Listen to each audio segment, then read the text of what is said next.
Olá, meus queridos e amados irmãos, a paz do Senhor Jesus, tudo bem? Eu sou o pastor Fagner Silva e hoje nós iremos para mais uma aula aqui do nosso canal EBD Explicada 2.0.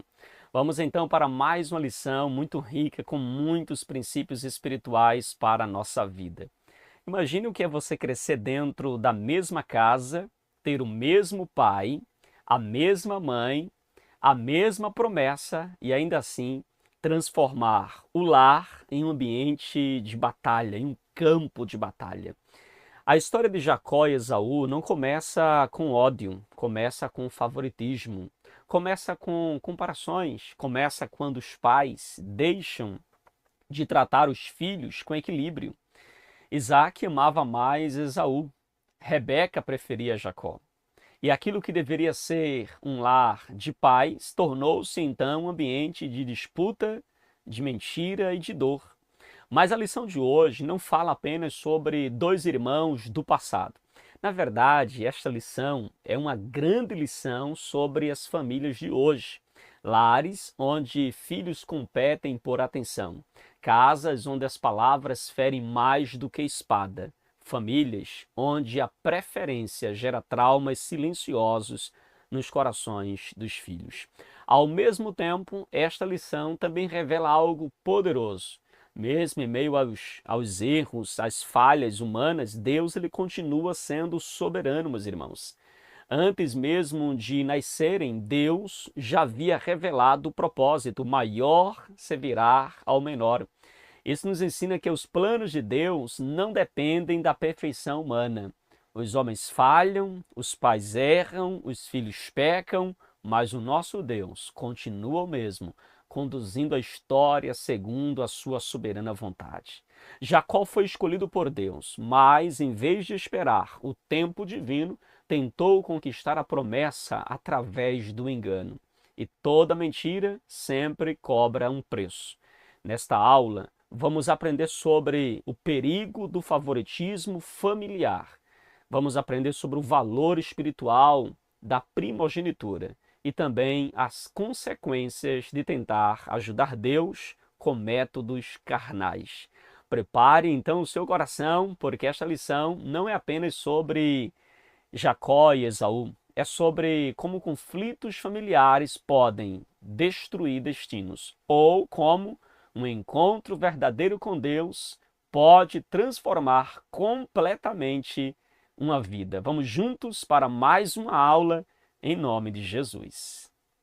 Meus queridos, pegue então a sua lição, pegue a sua Bíblia, pegue papel, pegue caneta, porque nós iremos agora para a nossa aula de número 9. Aula de número 9, falando sobre Jacó e Esaú, irmãos em conflitos. Meu Deus, é forte, né, irmãos? Nós iremos então trabalhar essa temática. Eu quero contar com a sua participação, quero contar com você também interagindo conosco, tá bom? Então pegue aí a sua revista, se assim você a possui. Pegue também a sua Bíblia, pegue aí papel, pegue caneta, para que você possa estar estudando agora esta lição para a glória de Deus. Lembrando aos irmãos que já estamos se aproximando, olha aí, do final da nossa lição, meus irmãos. Já estamos se aproximando. Então, o próximo mês agora já será aí então essa última, já abordaremos, né, a última lição. Então veja que a partir da próxima semana, do próximo domingo, já teremos então a nossa última lição, ou seja, abordaremos as 4 últimas lições desse segundo trimestre. Eu quero convidar já os irmãos a estarem adquirindo a sua lição para o próximo trimestre, para o terceiro trimestre do ano 2026, tá bom? Queridos, a lição de hoje vamos falar sobre Jacó e Esaú, irmãos em conflito. E nós temos também o nosso texto áureo. Na sua lição há uma referência equivocada, tá bom? Está na lição aí 27 e 23, mas o texto áureo está em Gênesis 25, 23, ok? 25, 23. Eu fiz essa correção aqui para que você não fique aí perdido quando a gente for fazer a leitura, tá bom? Então você que está com a lição nas mãos, lembre-se que a referência correta é Gênesis 25 e 23. que diz assim a palavra de Deus: duas nações estão no teu ventre, e dois povos se dividirão das suas entranhas, e um povo será maior ou mais forte do que o outro povo, e o maior servirá ao menor. A nossa verdade prática diz assim: os pais não devem ter preferência entre os filhos e devem tratá-los da mesma forma. Olha que verdade preciosa para nós.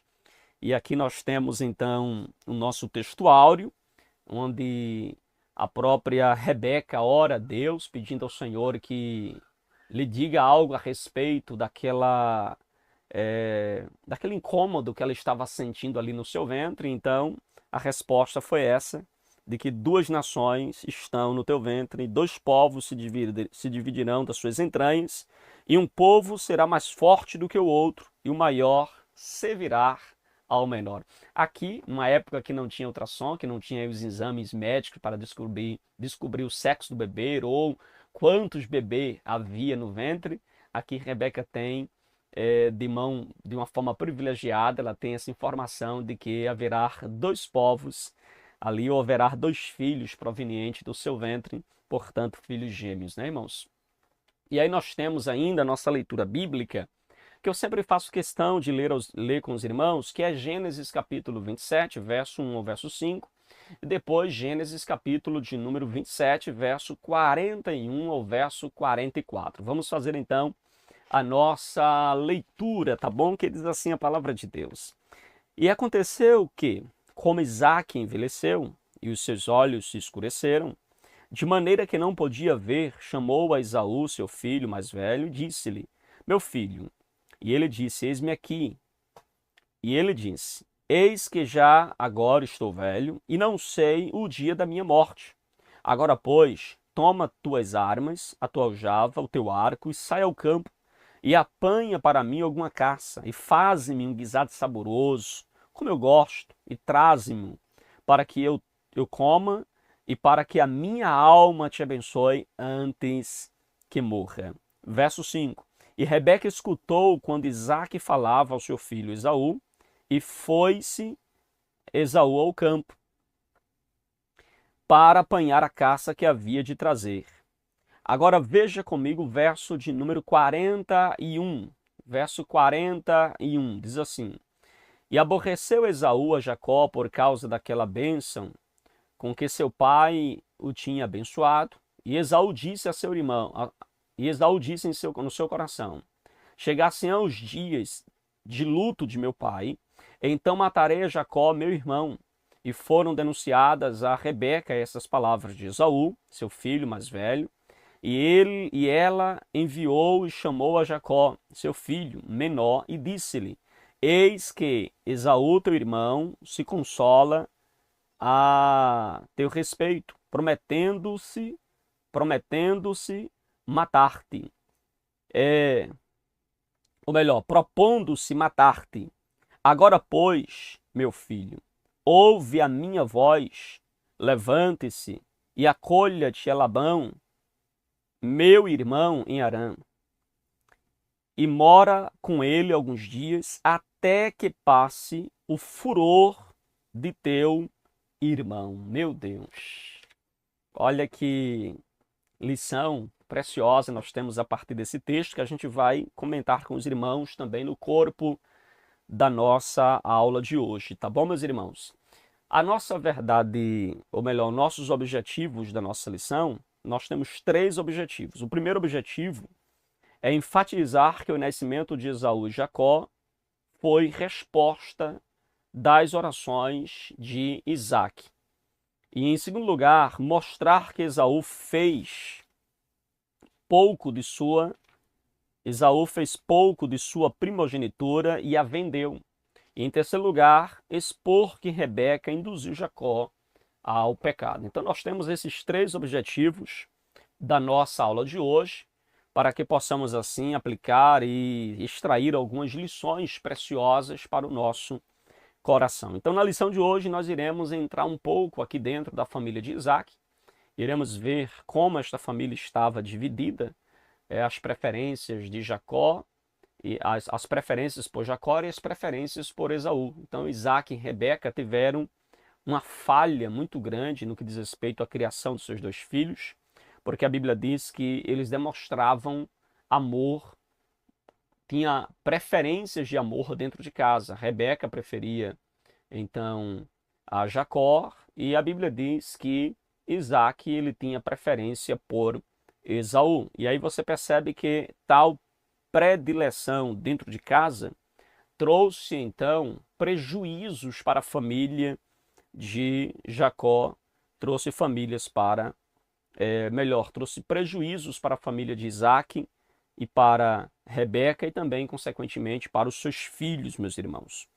E você percebe então que por causa disso, por causa dessa preferência entre filhos, a Rebeca partiu desta vida sem ter o privilégio de desfrutar os seus últimos dias da presença do seu filho por causa destes erros, dessas falhas. Então, meus irmãos, vamos aqui já para o nosso ponto de número 1, os filhos de Isaac. E aqui, meus irmãos, nesse primeiro ponto, os filhos de Isaac, nós temos algumas lições preciosas. A primeira que eu quero destacar para os irmãos, a primeira lição preciosa aqui, é que nós aprendemos, meus irmãos, que a história de Jacó e Esaú, ela não começa com conflitos. Perceba que a família começa com oração.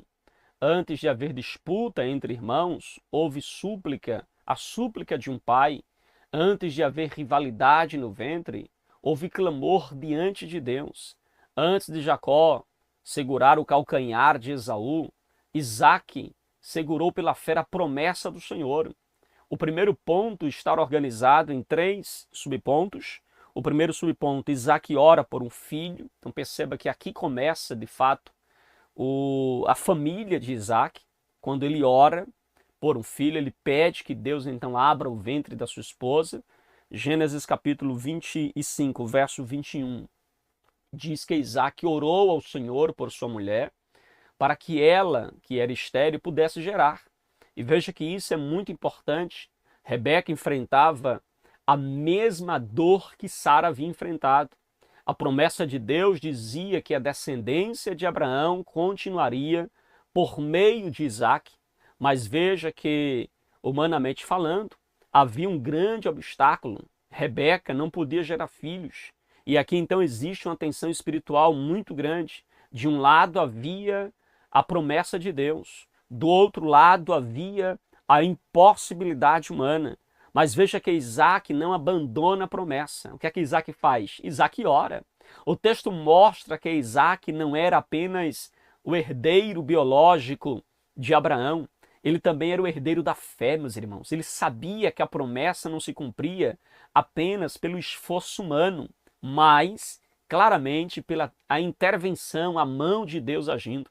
Então veja que o verbo usado aqui para súplica mostra uma súplica insistente, ou seja, Isaac não fez apenas uma oração fria, mas veja que Isaac, meus irmãos, ele clamou a Deus, ele intercedeu, ele buscou com intensidade, ele levou a sua dor familiar para Deus, ele coloca no altar a sua súplica, a sua dor, a sua angústia. Matthew Henry, ele comenta que as misericórdias longamente esperadas devem ser obtidas pela oração, ou seja, Deus havia prometido, mas Isaac precisava buscar. Isso nos ensina uma lição muito importante. A promessa de Deus não elimina a vida de oração. Ela nos chama para orar com mais fé, com mais intensidade. Porque você já deve ter ouvido, tão quanto eu, que muitos pensam assim: ah, se Deus prometeu, orar para quê? Buscar para quê? Se Deus prometeu, eu não preciso orar. Mas a Bíblia ensina o contrário. Quem crer na promessa, ora. Quem confia em Deus, espera. Quem sabe que Deus é fiel, não manipula os caminhos. Pelo contrário, dobra os joelhos e roga ao Pai que cumpra, então, a sua promessa. E aí nós chegamos no subponto de número 2. A Bíblia diz que Rebeca fica grávida. A Bíblia fala da gravidez de Rebeca, ou seja, Deus respondeu à oração de Isaac. Rebeca engravida. Mas a gravidez dela não era uma gravidez comum. O texto diz que os filhos lutavam dentro do ventre de Rebeca. Meus irmãos, essa luta no ventre já anunciava uma tensão maior na história.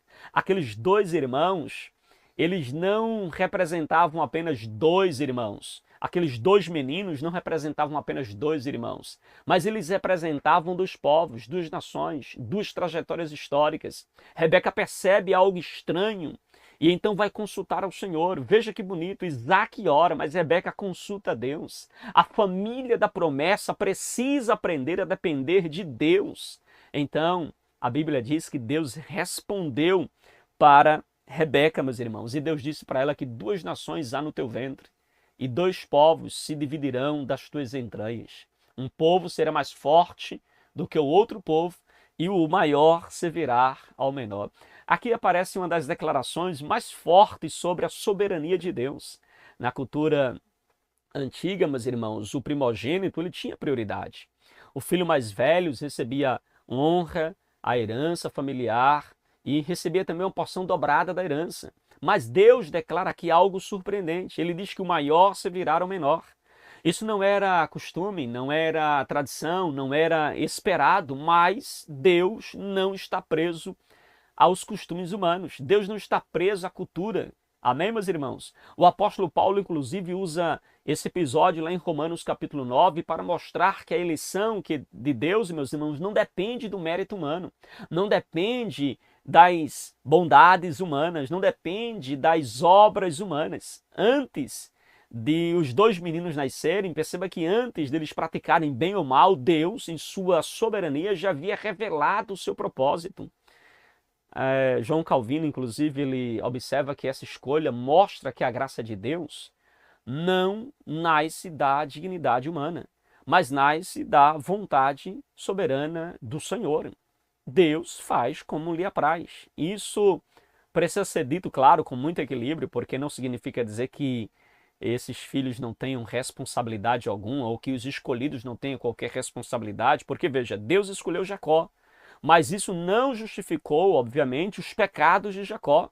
Deus tinha um propósito, mas Jacó não deveria usar a mentira para cumprir esse propósito de Deus. Compreende? Pastor, e qual lição a gente tira daqui? É que a soberania de Deus, ela nunca autoriza a desobediência humana. Guarde isso.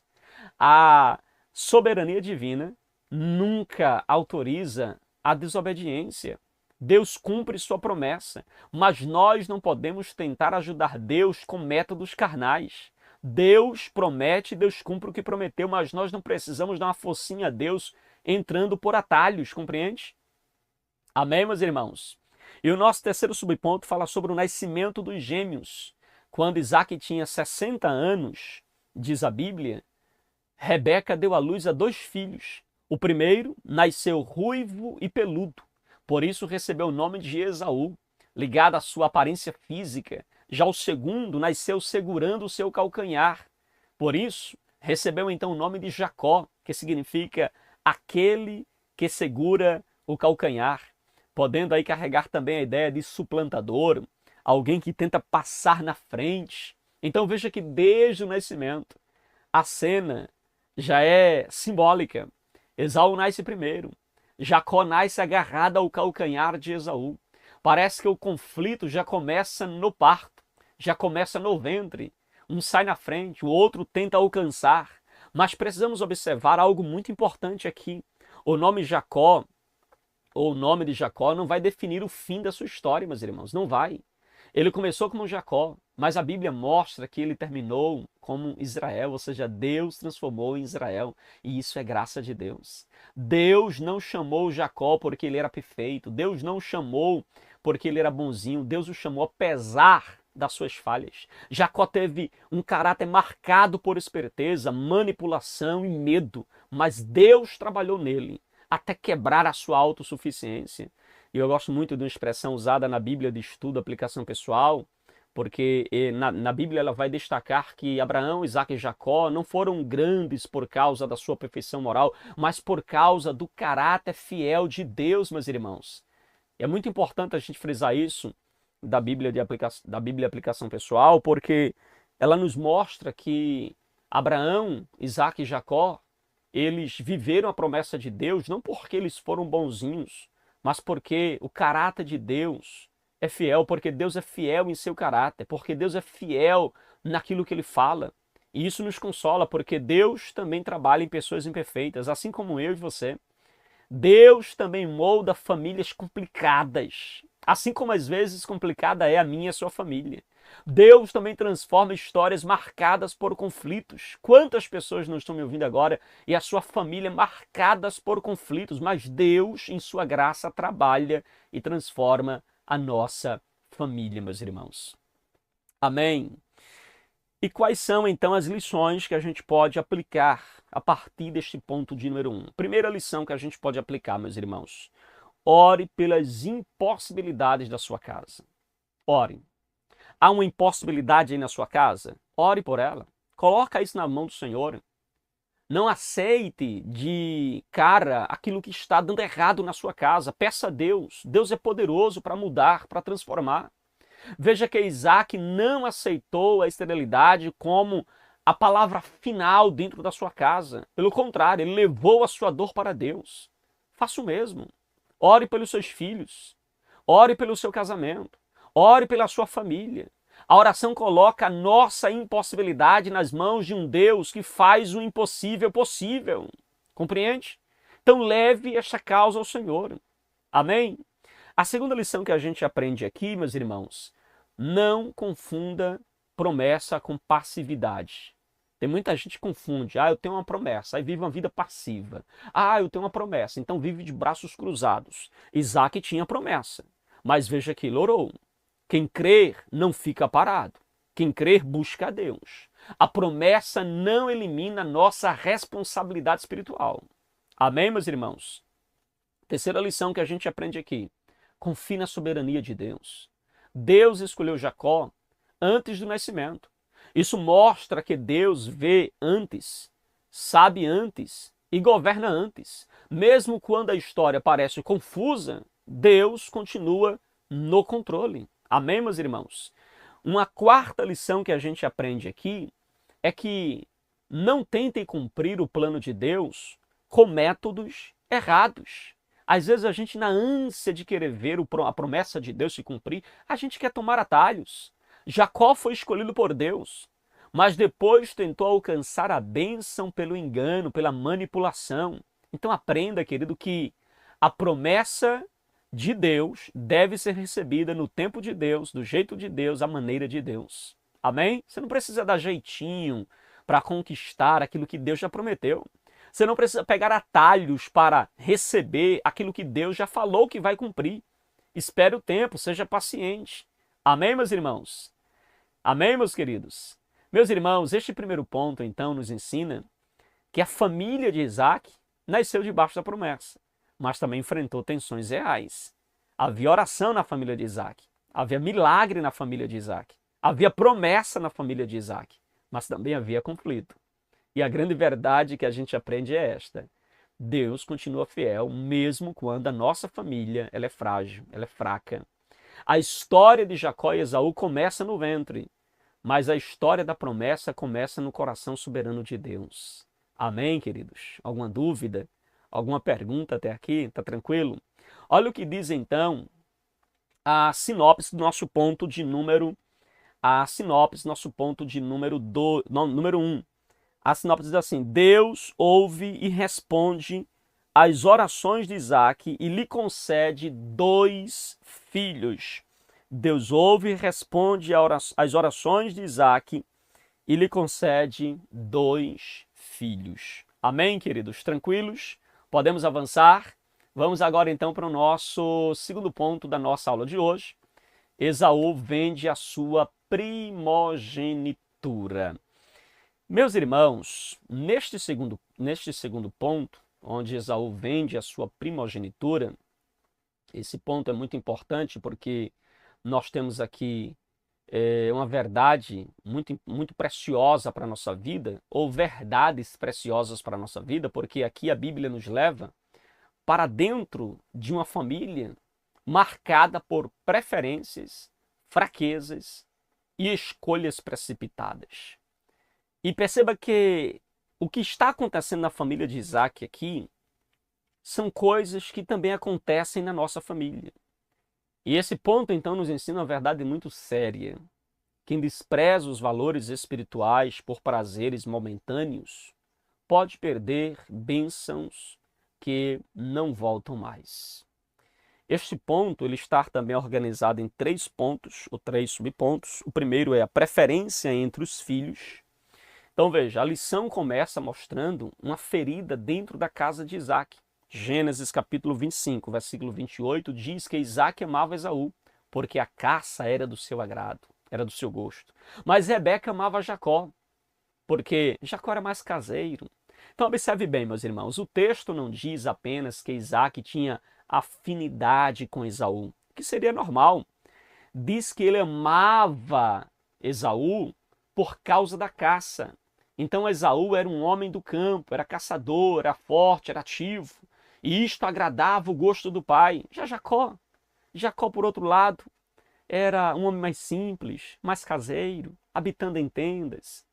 Rebeca se identifica então mais com Jacó. O problema não é ter afinidade com um e afinidade com o outro. O problema era transformar a afinidade em favoritismo. O problema era amar mais um do que o outro. Pais podem ter filhos com temperamentos diferentes.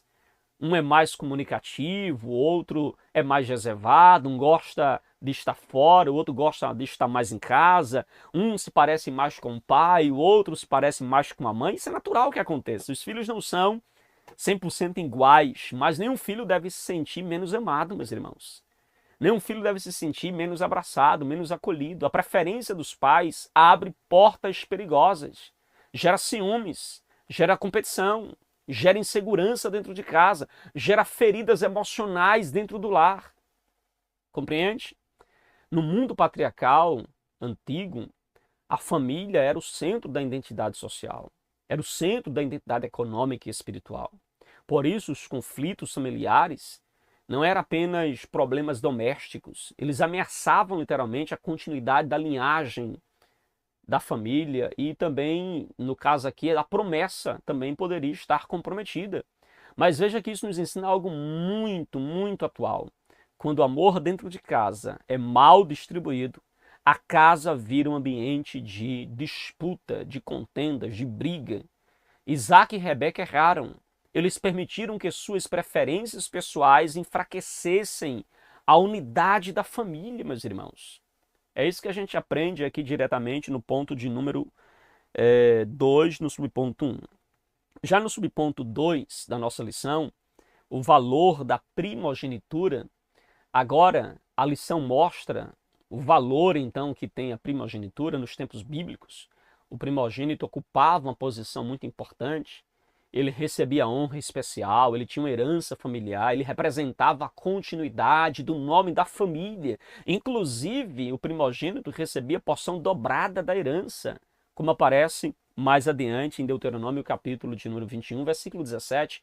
Mas no caso da família de Abraão, a primogenitura tinha um peso ainda maior, porque não era apenas uma questão de herança material, mas perceba que aqui é uma questão de herança espiritual, é uma questão espiritual. A promessa feita a Abraão passaria por sua descendência. Deus havia prometido terra, descendência e bênção para todas as famílias da terra. Portanto, meus irmãos, desprezar a primogenitura não era apenas desprezar um privilégio familiar, era, na verdade, desprezar uma responsabilidade espiritual. Esaú não entendeu isso. Por isso que o texto lá de Hebreus capítulo 12, versículo de número 16, chama Esaú de profano, porque por uma refeição ele vendeu o seu direito de primogenitura. A palavra profana ali aponta para alguém que trata coisas santas como coisas comuns. Esaú chamou a bênção de algo comum, de algo simples. Ele olhou para a bênção como se fosse apenas um título. Mas veja que Jacó enxergou valor naquilo. E aqui está o contraste. Esaú tinha o direito, mas não valorizava. Jacó valorizava, mas tentou alcançar pelo caminho errado. Um desprezou a bênção e o outro manipulou para alcançar a bênção. Os dois erraram. Claramente os dois erraram. Merton Henry comenta que Esaú preferiu satisfazer o apetite presente a preservar o privilégio espiritual futuro. Veja que essa frase, essa lição que nós aprendemos aqui é muito forte. Veja que essa frase de Merton Henry é muito forte, meus irmãos. Muito forte. A preferência de Esaú é extremamente carnal. Então, nós aprendemos aqui que nem toda perda acontece porque alguém nos tirou. Algumas perdas, elas acontecem na nossa vida porque nós desprezamos aquilo que Deus, ele claramente nos deu. Há muitas perdas que trata-se de um desprezo que nós damos por aquilo que Deus nos presenteou. Compreende? O nosso terceiro subponto, do ponto 2, fala que Esaú vende seu direito à primogenitura. Meus irmãos, chegamos agora à cena principal aqui.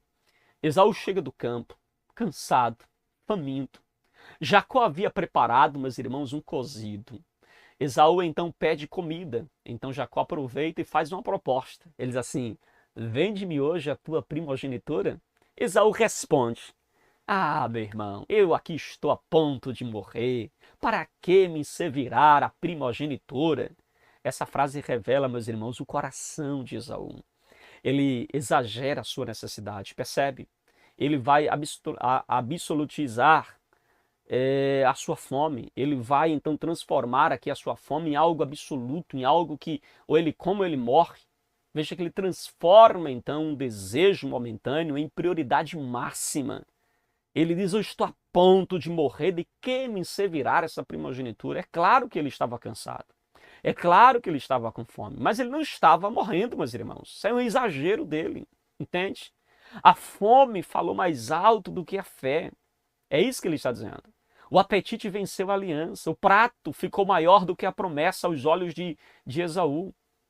Entende? Então, Gênesis capítulo 25, versículo 34, termina dizendo que Esaú comeu, bebeu, levantou-se e saiu. Ou seja, o texto conclui: assim desprezou Esaú a sua primogenitura. Veja a sequência dos passos que Esaú deu aqui. Ele comeu, bebeu, levantou, saiu. Tudo muito rápido, tudo sem reflexão, tudo sem arrependimento, tudo sem temor, sem ao menos parar, refletir, pensar. Porque Esaú viveu o momento. Ele curtiu o momento. Ele perdeu o futuro por causa disso. Essa é uma das maiores tragédias espirituais da vida. É trocar o eterno pelo imediato. Repito, essa é uma das maiores tragédias do ser humano, trocar o eterno pelo imediato. Hoje muitos fazem o mesmo que Esaú fez. Trocam a família por uma aventura. Trocam a fé por uma proposta. Trocam a santidade por um prazer momentâneo, por um prato de lentilhas. Trocam o ministério por aplausos, por curtida, por visualização. O que importa é o resultado. Trocam a presença de Deus por um prato de lentilhas moderno. Meus irmãos, o prato muda, mas a tentação continua a mesma. Então, muito cuidado com isso. Amém, queridos? Pastor, quais são as lições que nós podemos então extrair a partir deste ponto de número 2. Primeira lição, meus irmãos: trate os filhos com amor e equilíbrio. Trate todos os filhos com amor e equilíbrio. Os pais precisam vigiar o coração. Afinidade não pode virar preferência. Afinidade não pode virar acepção dentro de casa. Cada filho precisa saber que é amado, é ouvido, é respeitado e é valorizado. Favoritismo cria feridas que podem atravessar gerações. Amém, queridos? Então, cuidado com o favoritismo dentro de casa. Ame todos os filhos de igual modo. Amém?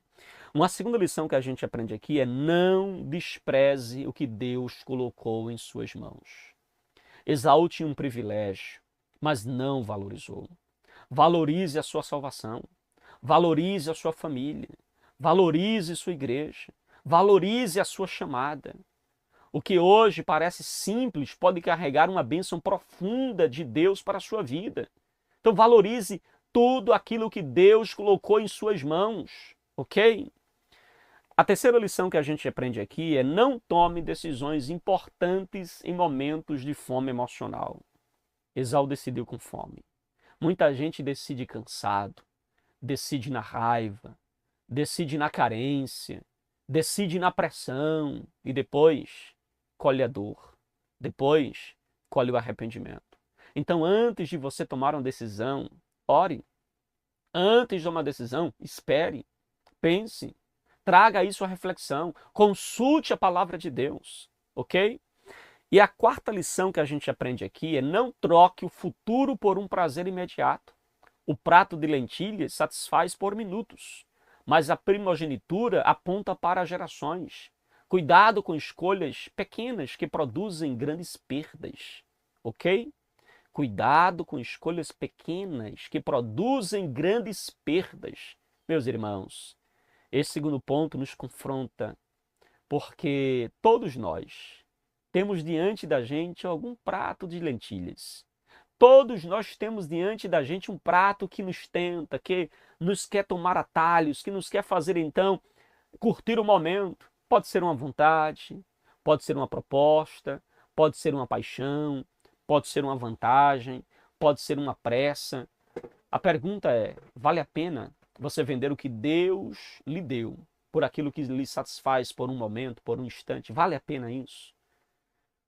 Veja que Esaú comeu e saiu, mas as consequências ficou. Que Deus nos dê, meus irmãos, discernimento para valorizar o que é eterno, rejeitar o imediatismo e guardar com temor aquilo que recebemos do Senhor. Não lance fora, não despreze aquilo que Deus ele tem colocado em suas mãos. Use isso e viva isso com muita responsabilidade. Amém, meus irmãos? Tranquilos? Veja então a sinopse, nosso ponto de número 2. Esaú não valorizou sua primogenitura, por isso vendeu-a por um prato de comida. Meu Deus, é triste, né, irmãos? Vamos então para o nosso último ponto da nossa lição, ponto de número 3. Rebeca induz Jacó ao pecado. Aqui a história fica mais tensa.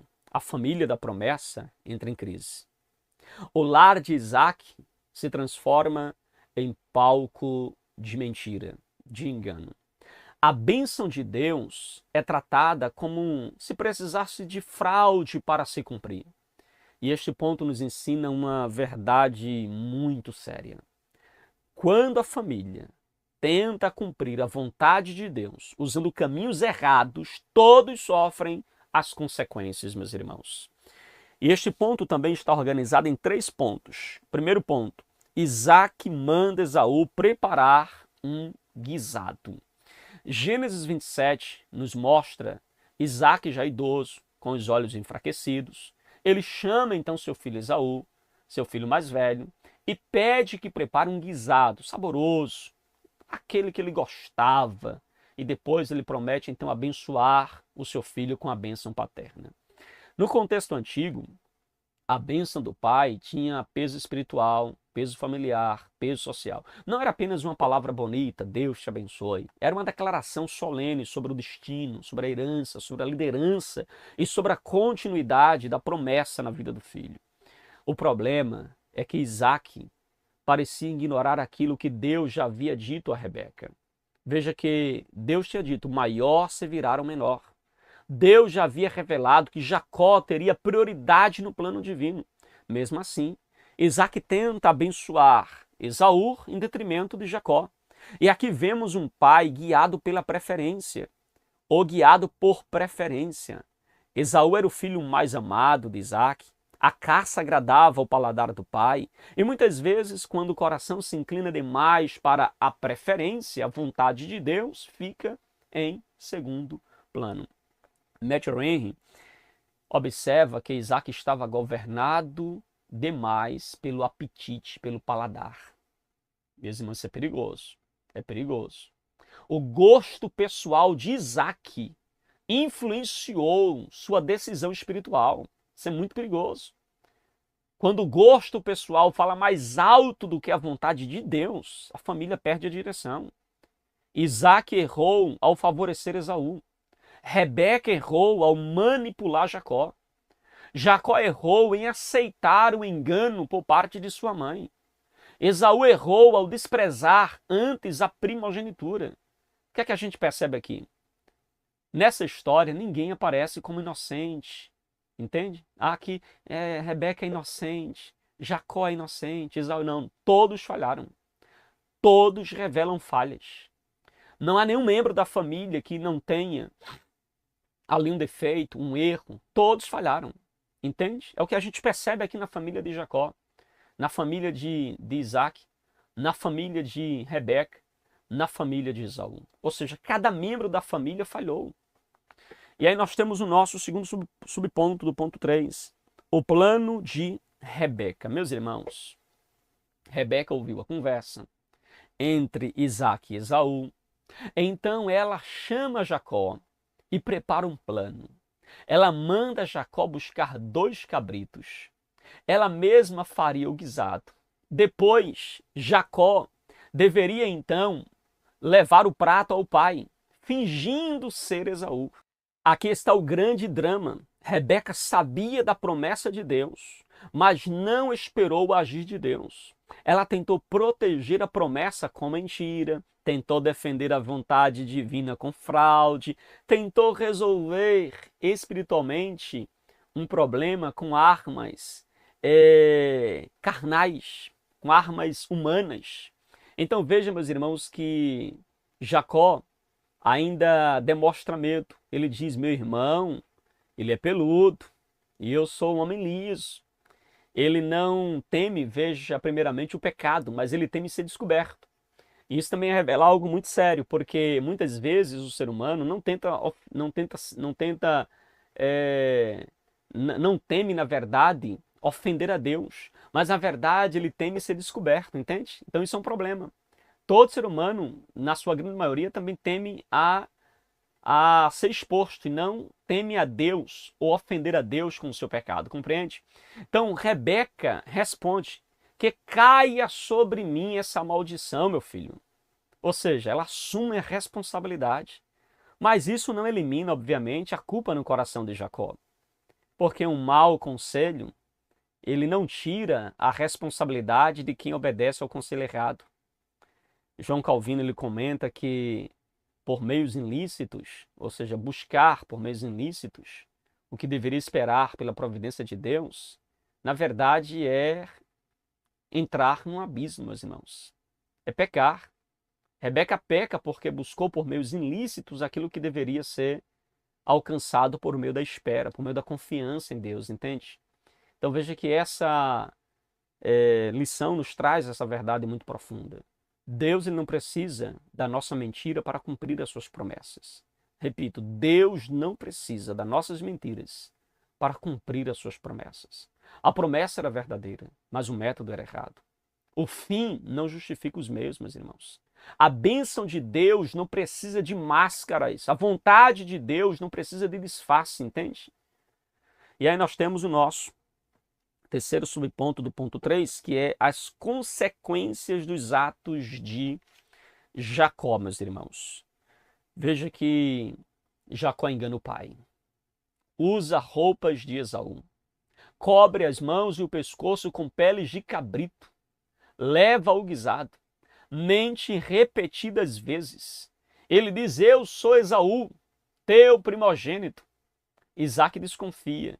Ele diz: a voz parece de Jacó, mas as mãos parecem de Esaú. Mesmo assim, Jacó então abençoa. Ou melhor, Jacó ele é abençoado, né, irmãos? Ele alcança essa bênção por parte do seu pai. Mesmo assim, ele então recebe a bênção por meio do disfarce. Ou seja, Isaac abençoa Jacó. E logo depois, você então percebe que Esaú chega e a fraude então ela é descoberta, meus irmãos. E quando a fraude ela é descoberta, o ambiente familiar desmorona. Esaú chora, Isaac estremece, Jacó foge, Rebeca perde o filho amado, a casa está dividida.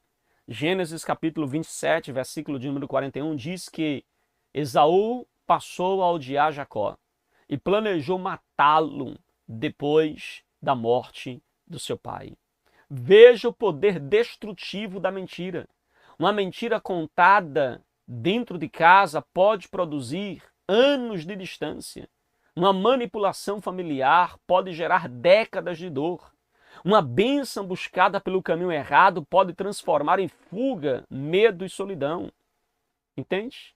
Jacó recebeu a bênção, mas perdeu a paz. Conseguiu o que queria, mas saiu de casa. Enganou o pai, mas depois seria enganado por Labão. Feriu o irmão, mas carregou culpa e medo por muitos anos. A Bíblia nos ensina, meus irmãos, que Deus perdoa pecados que nós nos arrependemos. Deus perdoa os pecadores arrependidos. Mas muitas vezes Deus permite que colhamos as consequências pedagógicas daquilo que nós fazemos de errado. Deus perdoa os pecadores, mas nós iremos colher duramente aquilo que nós semeamos, meus irmãos. Jacó seria transformado por Deus, mas passaria pelo caminho da disciplina divina. Grande seria o preço enfrentado por Jacó por causa do seu ato, por causa dos seus pecados. Pastor, qual é a lição que a gente aprende aqui e podemos aplicar então a partir desta aula? A primeira lição, meus irmãos, não use métodos errados para alcançar coisas certas. É a primeira lição que a gente aprende no ponto 3. Não use métodos errados para alcançar coisas certas. Às vezes o que você quer é certo. A busca que você faz por algo é certo. Mas o método que você está usando é errado. A promessa era de Deus, mas o plano para alcançar a promessa era de Rebeca e era um plano carnal. Cuidado com atalhos, cuidado com manipulações, cuidado com mentiras bem intencionadas. Deus não abençoa a desobediência. A segunda lição que a gente aprende é que pais precisam ensinar pelo exemplo. Rebeca ensinou a Jacó a mentir. Perceba que isso é muito grave, meus irmãos, porque os filhos aprendem mais pelo que eles veem do que pelo aquilo que eles ouvem. Os pais devem ser, então, modelos de verdade, modelos de temor, modelos de integridade para os filhos. Terceira lição que a gente aprende aqui, meus irmãos, não deixe a preferência dividir sua casa. Isaac preferia Esaú, Rebeca preferia Jacó, o resultado foi conflito. Amor familiar precisa ser justo, equilibrado, saudável, porque aonde há favoritismo, nasce então a rivalidade entre os filhos. Quarta lição, espere o tempo de Deus. Jacó não precisava enganar para receber aquilo que Deus havia prometido. Quando Deus promete, ele também sabe cumprir. A pressa pode destruir aquilo que a fé deveria preservar. Meus irmãos, este terceiro ponto nos confronta profundamente exatamente porque ele nos mostra que uma família pode crer em Deus e ainda assim agir errado. Pode conhecer a promessa e ainda assim escolher a mentira. Pode estar dentro do plano divino e ainda assim sofrer por falta de confiança em Deus. E a grande lição deste ponto de número 2 é que a promessa de Deus deve ser recebida com fé, mas não pode ser conquistada por fraude. Amém, queridos? Rebeca tentou controlar o futuro. Jacó tentou antecipar a bênção. Isaac tentou favorecer Esaú. Esaú tentou recuperar o que havia desprezado. Mas Deus continuou soberano na história. Que o Senhor nos ensine a esperar, a obedecer e a confiar. Porque a bênção recebida no caminho da verdade traz paz. Mas a bênção buscada pelo engano, pela mentira, pelo fraude, sempre cobra um preço. E o preço é muito alto, meus irmãos. Amém? Tranquilos? A sinopse, nosso ponto de número 3, assim, Rebeca, como mãe, agiu errado ao induzir o filho a enganar o pai para requerer a bênção que Deus havia prometido lhe conceder. Que triste, né, irmãos? E aí, nós chegamos então ao finalzinho da nossa aula de hoje.